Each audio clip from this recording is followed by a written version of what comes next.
கட்சியிலிருந்து விலகி இன்று தொரப்பள்ளியின் முக்கிய பிரமுகருமான அன்னார் முன்றாம் அண்ணா அவர்களின் தலைமையில் இங்கே சேர வந்திருக்கின்ற அத்தனை பேருக்கும் நன்றி கலந்த வணக்கத்தை தெரிவித்துக் கொள்கிறேன்.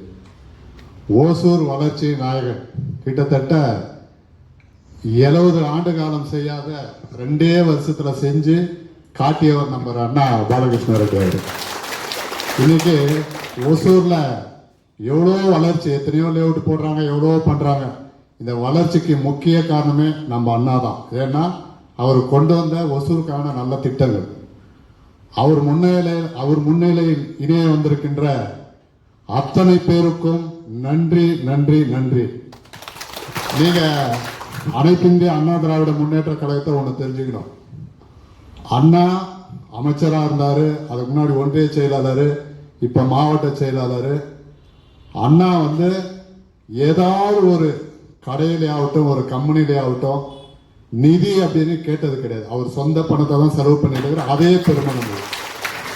அதிமுகவை பொறுத்தவரையிலையும் ஒரு பிஜேபியில போய் கூட ஒரு நிதி திரட்டுவாங்க, ஒரு கட்சியை வளர்க்க செய்வாங்க. ஆனா அண்ணா எந்த ஒரு செலவு இருந்தாலும் அவர் பண்ணியிருக்காரு. அதிமுக எங்கேயாவது நிதி கலெக்ட் பண்ணியிருக்காங்கன்னு உங்க காதலியா இல்லை நீங்க கண் கூட எங்கேயாவது பார்த்துருக்கீங்களா? அந்த மாதிரி ஒழுக்கமான கட்சி அனைத்து இந்திய அண்ணா திராவிட முன்னேற்ற கழகம். ஒழுக்கம்னாலே அனைத்து இந்திய அண்ணா திராவிட அந்த மாதிரி கட்சி. நீங்க எல்லாம் மாற்று கட்சியிலேருந்து விலகி இங்கே சேர்ந்துருக்கிறீங்க, ரொம்ப சந்தோஷம். ஆனா இந்த கட்சி ஒரு குடும்பம். இந்த கட்சியில நீங்க இணைஞ்சிருக்கிறீங்கன்னா, அண்ணா நைட்டு 12 மணிக்கு ஃபோன் பண்ணா கூட என்னப்பா யாருக்கும் ஒருத்தருக்கு சொல்லுவார், ஏதோ நம்ம கட்சிக்காரனுக்கு, நம்ம தம்பிக்கு, நம்ம அண்ணனுக்கு ஏதோ பிரச்சனை போய் பாருங்க. அதுக்கு உதாரணம் முன்றாம் அண்ணா ஏதாவதுன்னா எங்களை கூப்பிடுறாரு.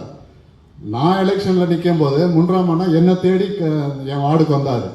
ராஜா ஏதாவது காசு வேணுமாண்ணா? ஆனால் காசெல்லாம் வேணும்னா நான் பார்த்துக்கிறேண்ணா அப்படின்னு.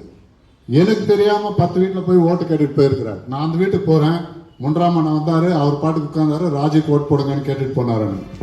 அந்த மாதிரி எதிர்பார்ப்பு இல்லாம செய்யக்கூடிய ஒரே கட்சி அனைத்து இந்திய அண்ணா திராவிட முன்னேற்ற கழகம். நம்மளாம் ஒரு குடும்பம். அண்ணாவை நான் இந்த கட்சியில நான் சேர்ந்துட்டு நான் இன்னைக்கு ரொம்ப பெருமையா இருக்கிறேன். கட்சியில சேர்ந்துட்டு அதான் நம்ம எதிரில் இருக்கிற ஆபீஸு, கட்சியில இணைஞ்சுட்டு அண்ணாவை பார்க்கலான்னு உட்கார்ந்துட்டு இருக்கோம். ஒரு ஆட்டோக்காரங்க எல்லாம் ஒரு 100 பேர் உட்கார்ந்து இருந்தாங்க. ஆனா என்னன்னா ஆட்டோக்காரங்க எல்லாம் உட்கார்ந்து இருக்காங்க. இல்ல ராஜி, இவங்களுக்கெல்லாம் ஒரு வீடு கட்டி கொடுக்கணும், என்னுடைய கனவு அது. ஆட்டோக்காரங்களுக்கு இன்னைக்கு சொந்தமா வீடு கட்டி கொடுக்கணும்னு என் கனவுன்னு சொல்லிட்டு அதை நிறைவேற்றணும். அவங்க கிட்ட 1 லட்சம் வாங்கிக்கலாம், மீதி 3 லட்சம் நாம போட்டு அந்த ஐமாஸ் லேண்ட்ல ஏதோ ஒரு வீடு ஒன்று கட்டி கொடுத்துடலாம், 1 சென்ட்லயோ 2 சென்ட்லயோ கட்டி கொடுத்துடலாம், அவங்க கனவு சொந்த வீட்டுக்கு போறதுக்கான ஏற்பாடு பண்ணலாம் அப்படின்னு அண்ணா பேசிட்டு இருக்காரு. நான் பார்த்துட்டு இப்படி ஒரு மனுஷனா அப்படின்னு பாக்குறேன். அதுக்குள்ள ஆட்சி மாற்றம். அண்ணாவும் நாம பாருங்க, அத்தனை வளர்ச்சி கொடுத்தவரை நாமளே தோக்கடிச்சோம். இன்னைக்கு 5 வருஷமா ஒரு எம்எல்ஏ இருக்கிறாரு. இப்ப இப்ப இந்த ஒரு 3 மாசமா எந்த ஒரு ஃபங்க்ஷனாலையும் போயிட்டு இருக்காரு. முன்ன நீங்க இன்விடேஷன் கொடுத்தா கூட உங்க ஊருக்கு ஏதாவது இப்ப இருக்கிற எம்எல்ஏ வந்திருக்காரா? ஏதாவது கஷ்டம் இதுவரையும் வந்திருக்காரா உங்க எம்எல்ஏ? இது ஒசூர் தொகுதியுடைய எம்எல்ஏ. நம்ம ஊருக்கோ நம்மளுடைய நம்ம தெருவுக்கோ ஒரு நல்லது கேட்டதுக்கு வந்திருக்காரா? இப்ப வருவார். ஏன்னா எலெக்ஷன் 3 மாசம் இருக்கு இல்லையா? இப்ப இன்விடேஷன் கொடுங்க, இப்ப வருவார். ஆனா அண்ணா ஒரு நல்லதுக்கு ஆகட்டும், ஒரு கெட்டதுக்கு ஆகட்டும், அண்ணா வராத ஃபங்க்ஷனே எதுவுமே நம்ம ஊர்ல இருக்காங்க. அவருக்கு இன்விடேஷன் போய் சேர்ந்துச்சானா ஒண்ணு அவர் ஒசூர்ல இருந்தா கண்டிப்பா வருவாரு, அப்படி இல்லைன்னா மறுநாள் வீட்டுக்காவது வருவார். நம்ம ஆளுங்க யாரு இன்விடேஷன் கொடுத்து அண்ணா வரலன்னு யாராவது சொல்ல முடியுமா? அவர் வீட்டுக்கு இன்விடேஷன் சேர்ந்திருந்தா கண்டிப்பா வீட்டுக்கு தேடிடுவார். அந்த மாதிரி ஒழுக்கமான கட்சி நீங்க எல்லாம் வந்திருக்கீங்க. இப்ப முன்ராஜ் எல்லாம் வந்திருக்காரு, ரொம்ப சந்தோஷம். எல்லாருமே நம்ம எல்லாம் அண்ணன் தம்பி மாதிரி இருப்போம், ஒற்றுமையா இருப்போம். எதுவும் கட்சியில சேர்ந்துட்டாங்க ஓட்டு வாங்கிட்டாங்க விடுறது கட்சி இது கிடையாது. நாங்க அந்த மாதிரி கிடையாது. அண்ணன் தம்பி மாதிரி பழகுவோம், கஷ்டம் சுகத்துக்கு கூட இருப்போம். நம்ம எல்லாம் ஒன்னா இணைஞ்சு பயணப்படுவோம். ஆனா நம்மளுக்கு முக்கியமான ஒரு குறிக்கோள் 2026 எலெக்ஷன். இந்த ஊர் நல்லா இருக்கணும்னா நாம பாடுபடணும்.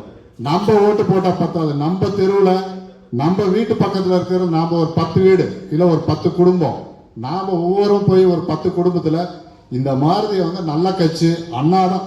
இதே இந்த தொரப்பள்ளி கிராமத்துக்கு அந்த பாலம் அண்ணா தான் போட்டு கொடுத்தாரு. அந்த தொரப்பள்ளி பாலம் அதே அந்த முஸ்லிம்ஸ் எல்லாம் இருக்காங்க, அந்த இதுக்கு ரோடு போட்டு கொடுத்தது அண்ணா தான். அந்த பாலம் இன்னைக்கு அண்ணா போடலைன்னா இப்ப இருக்கிற எம்எல்ஏ இங்க ஒரு தெருவுக்கு ரோடு போட முடியல, அவனால குழியா இருக்கிற தெருவுக்கு ரோடு போட முடியல. அந்த மாதிரி பாலம் கட்ட முடியுமா இப்ப இருக்கிற எம்எல்ஏ? அந்த மாதிரி பாலத்தை கட்டி கொடுத்தது ஒரு அண்ணா. அந்த மாதிரி எல்லாருமே அண்ணன் தம்பி மாதிரி இருப்போம். உங்களுக்கு நல்லது கெட்டது நாங்க கூட இருப்போம். எப்போ எல்லாம் ஒண்ணு சேர்ந்து நம்ம வந்து இந்த 2026 எலெக்ஷனை கண்டிப்பா அண்ணாவை ஜெயிக்க வைக்கணும்.